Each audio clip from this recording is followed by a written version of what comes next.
What's up, adventurers? We've got a new basic build today. I think you're going to kind of enjoy it. I hope so, because I'm going to waste a shitload of time doing the video. So anyways, today's basic build is head modifications. Pull this off to the side here.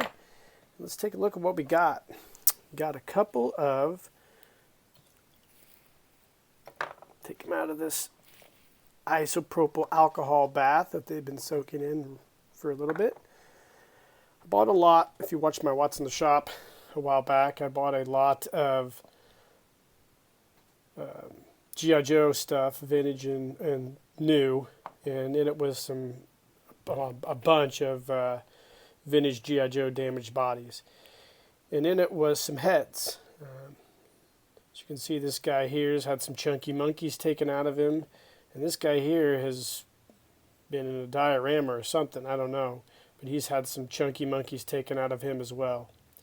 So if you saw my video where I did the heads for Adam at G.I. Joe Lost Chronicles, you know that I originally had planned to build out the beard on his and give him kind of a fuller beard effect. Well, I didn't do that because the head wasn't as damaged as what I thought. But with these two heads, we're actually going to do that. We're going to actually give them a fuller type beard and make them look pretty cool. And we'll flock them towards the end, and I'll probably throw both of these on eBay in case anybody wants to have a cool custom type head for their G.I. Joe project. So like I said, we started off with putting them in the isopropyl alcohol to get the flocking off. We'll soak them in there overnight. We'll come back and I'll do a little bit of a scraping to show you guys how I do that real quick, even though you've probably seen me do it countless times on different flocking videos. And then we'll talk about how we're going to take the Milliput and build these heads out. So I think this is going to be a great basic build, so stay tuned. Alright guys, so the first head we're going to work on, this guy's been shaved by someone for sure, and he's got a little puncture wound in his head. I'm not going to really mess with that, I don't think. I think we'll just get him cleaned up and flock him after we get the beard built out a little bit, and he can just be excuse me, he can just be a battle damaged Joe. So I think that's what we're going to do with this guy. This guy here, who's also had some shaves, we're going to build him out as well, and it should be good to go. Now with either of these, I might not build the mustaches out, but we'll see. Maybe on this one, maybe not on this one. I don't know. We'll just see what happens when we go. So we'll get the Milliput mixed up, come back, and I'll show you how I apply the Milliput to these faces. All right, welcome back, guys. So here's our two heads, and this is the Milliput I was talking about earlier. So for you guys who aren't familiar with Milliput, it's a two-part epoxy putty. It's really versatile. It's easy to use. You just cut equal parts off the sticks, mix them together in your hands. It becomes really pliable. You can mold it with clay sculpting tools and use water to smooth it out. It's able to be broken down by water. Hold on one second here.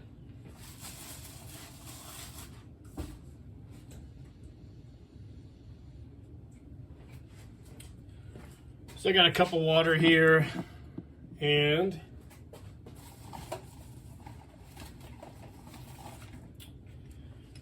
my handy dandy Kane Production Studios clay sculpting tools. So I just cut off equal parts, mold it in my hands together, just kind of knead it like you would anything. I roll it around, and it becomes basically one consistent color. It stays the green. So it's pretty easy to use. It's really good stuff. You can get it at most of your hobby stores for, I think it's around $20 a pack, depending. This is just the standard green. There's a bright white one that's a little more expensive for some reason. I don't know why, but I've had this one for years. I use this on a lot of projects. A lot of customizers use Milliput on projects as well. And like I said, it's extremely useful. I like to use it on a lot of things. It holds well, of course, since it's an epoxy based material. It has really good bonding properties. So it's very versatile. I highly recommend you guys who are doing customizations get some type of epoxy putty. I believe Milliput's the most common.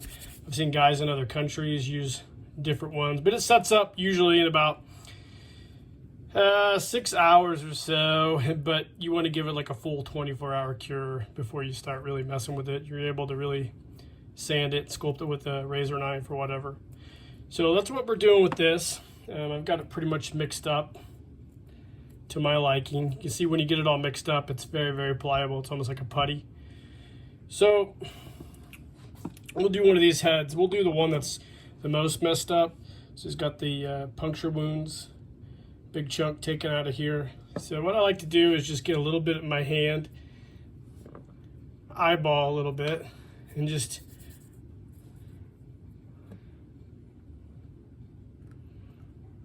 apply it to the face. Now it sticks. Now I've seen guys who basically put super glue on prior to applying the Milliput. I don't ever do that. I don't know if I should, but as you can see, I'm just going to build the beard out. So I'm just going to put the putty on the chin here and just kind of smoosh it in a little bit.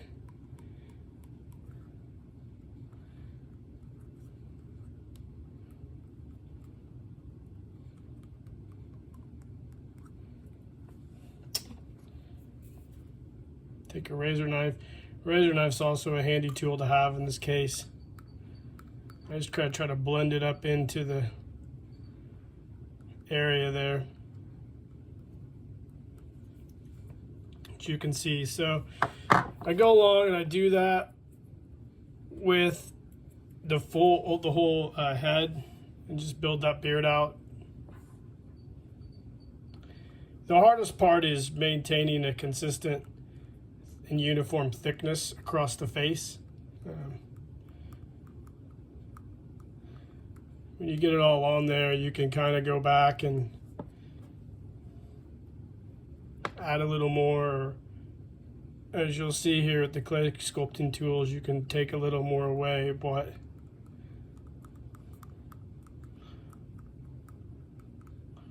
so that's kind of what we're going to do. We're going to just add this beard. We're going to build it out about like that. Give him a little bit of a fuller beard and try to repair in some of those. Come up.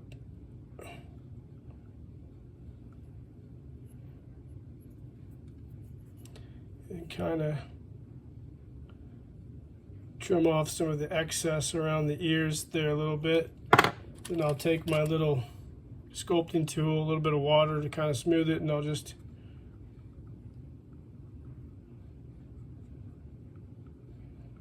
work that around and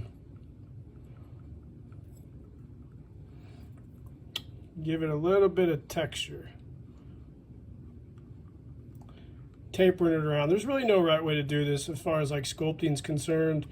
I know sometimes people can be intimidated by sculpting, but I can assure you that sculpting is relatively easy to do.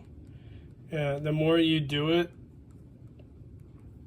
the more practice you get, the better you'll get at it. And that's what I've found with, sorry, the camera, crappy camera work there.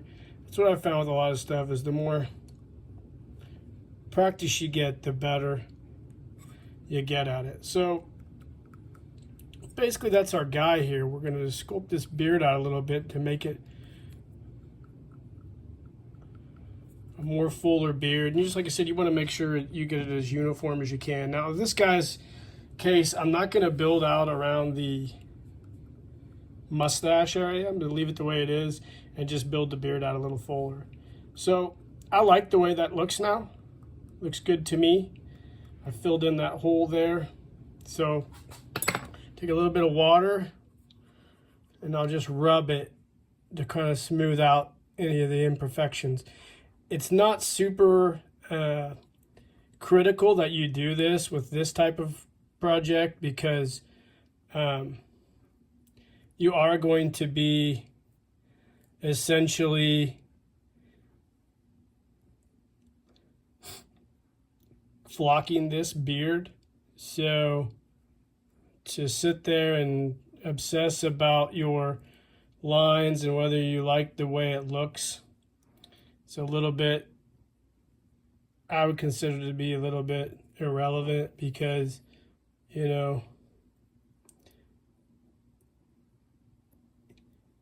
it doesn't need to be real perfect because the flocking hides essentially a lot of the imperfections. So I like the way that looks. Now you can go back if you want, sorry, again on the camera stuff. You can, let me move my camera here a little bit. So you can come back and you can texture it.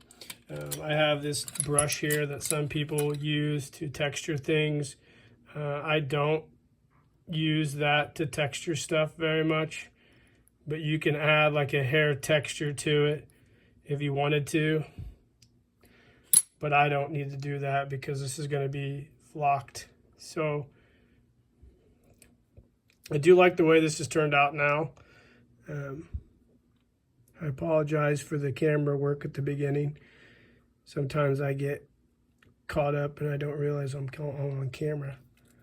But yeah, this is good. I like the way this looks. It's real simple to do. We'll just build the beard out a little bit, kind of round it off with my fingers.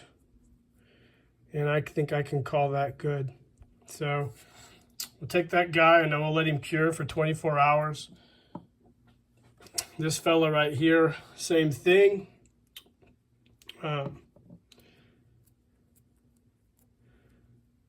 Try to get off equal parts of Milliput there. A couple equal parts here. And just kind of do the same general thing that we just did for the other fella there.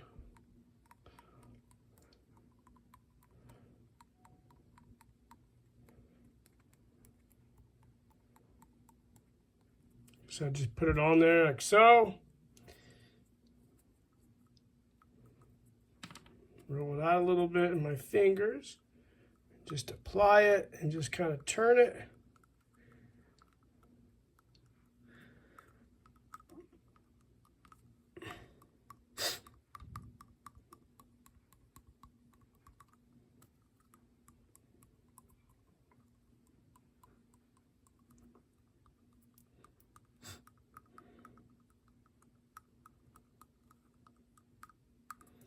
What I'm really trying to do with this particular one here is to cover up the majority of the damaged areas where the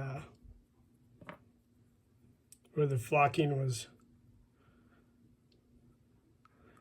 shaved off with a razor knife. It seemed to be pretty common with kids.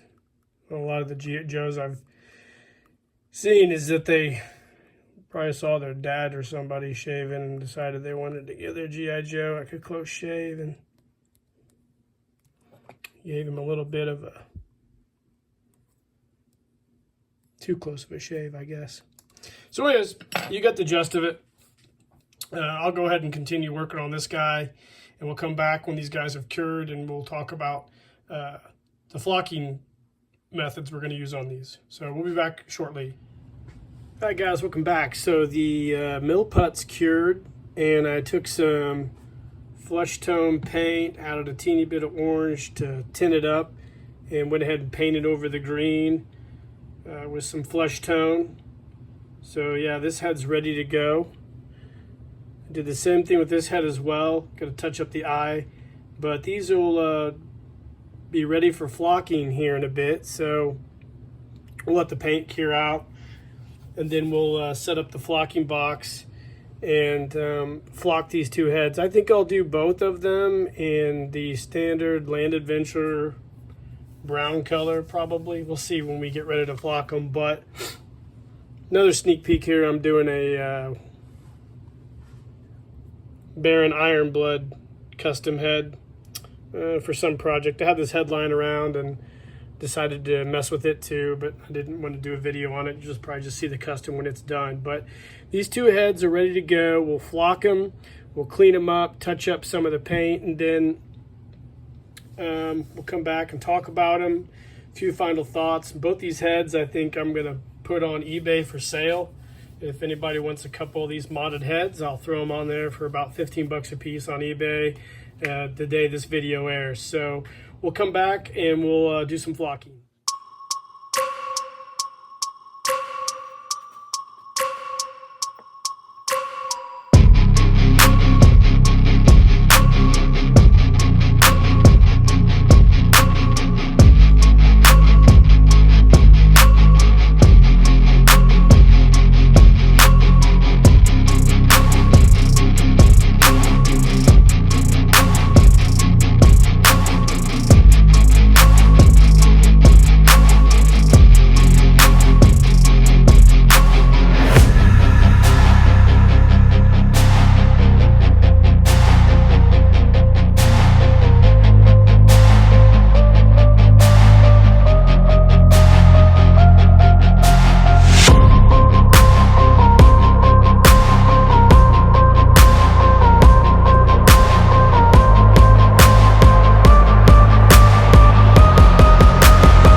All right, welcome back, guys. So the heads are all wrapped up, the glue's cured, and everything turned out really well, actually. Start off with, here's that Baron Ironblood custom I made from a formative Soldiers of the World head. I'm not sure what I'm going to do with this. Turned out okay. I mean, I don't know if anybody wants a cheap Baron Ironblood head. You know, I might throw it on eBay at some, excuse me, at some point. Got to get a neck post fabricated for it. Just put him off to the side here. So here's the two heads. This is the first one I flocked where I built the beard out fuller. It turned out really well. I like it. You can see there's a little bit of a blemish there where somebody kind of took a chunk in there, but that's okay. I went ahead and touched up the eyes and the lips and the scar. He turned out really well. I think it's a nice looking head. He's got a little battle damage, but all in all, I think this is a nice looking head, a nice looking flock. This is the other head, which had less of a beard build out. I touched up his eye, lip, scar as well. It turned out, again, really, really well. He's got a few blemishes on the side here, but like again, it's a battle damaged Joe head. So I really like the way that both of them turned out. I did the flock mixes myself. I think they look pretty good. Yeah, it's a teeny bit of bleed through on the scalp, but I mean, it's not very noticeable. I've got to get some new flocking, but yeah, I like the way both these heads turned out, actually. So I can't really complain. It's one of those things where, you know, with a head that's damaged like these two were, or heads that are damaged like these two were, you really don't know how they're going to turn out. Flocking hides quite a bit of the blemishes, but I think these are both really, really cool heads, and they'd be a great addition to somebody's adventure team if they're just going to buy some bodies off Cotswold, or they have some other bodies that they want to put a head on. But these are two cool battle damaged heads. I know it's not really a head modification like the video said, considering, you know, I really didn't do a lot to them. I just kind of built the beards out a little bit with Milliput and flocked them. But it's a head modification to me, so, and it really comes down to what I think, because I'm the one making the video. So anyways, guys, I hope you like this video on these heads. Like I said earlier, the heads are going to be available on eBay today when this video drops. So I'll probably put them on eBay for 15 bucks a piece, plus a little bit of shipping. I think $3.50 or $4.50 for shipping. So that's what's going on with these. Like and subscribe to the page. Hit the notification icon. Be on the lookout for some more videos. I've got a lot more basic builds coming, as well as some other really cool videos for you guys. So I hope you guys are doing great out there. I hope you have a great weekend. Oops, excuse me. And in the meantime, keep living the adventure and cheers.